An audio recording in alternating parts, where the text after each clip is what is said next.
مساء الخير. حبيت النهارده افاجئ امي واعمل لها احلى فطيره بالفراخ موجوده معانا النهارده وبالرقاق. تعالوا معايا وشوفوا بقطعه فراخ واحده هنعمل رقاق ازاي. دلوقتي انا جبت البصل قطعته شرايح وشوحته في الزيت، ورحت جايبه الرقاق اهوت، وحضرت الفراخ قطعتها شرايح نساير صغيره، طماطم وفلفل وبهارات، وسبت البصل يتشوح. ضفت دلوقتي البهارات على البصل عشان يتشوح مع بعضه، هيديني لون ذهبي جميل جدا وطعمه هيطلع تحفه. حطيت الفلفل الالوان وبعد كده اديته تشويحه تانية،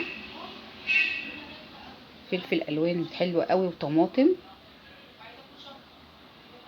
خليهم تقليبتين مع بعضيهم كده. دلوقتي الرقاق انا بليته بالشوربه وخليته طري جدا، هرصه دلوقتي في الطاسه وهرجع لكم هعمل لكم احلى فطيره. ادي دلوقتي الحشو حطيته على الرقاق اللي في الطاسه، وهو دبلان وشكله حلو قوي وطري جدا، واروح حاطه الجزء التاني عليه من فوق واقفلها خالص، اعملها فطيره احلى من اي فطيره واحلى من اي بيتزا بره. اكل نضيف وصحي وسهل. ادي كده الفطيره بعد ما اتحمرت قلبتها على الوش التاني تتحمر وتخلص ويبقى جاهزه وهوريها لكم. وادي احلى فطيره بالفراخ، بطاطس محمره، طحينه، طماطم، ما تنسوش معاهم كوبايه الشاي النعناع الشاي الاخضر، حلو قوي بعد الاكل. بصوا الفطيره عامل ازاي مورقه وتحفه، وبالهنا والشفا. هفاجئ بيها امي بقى واشوف رايها ايه وهبلغكم في التعليقات.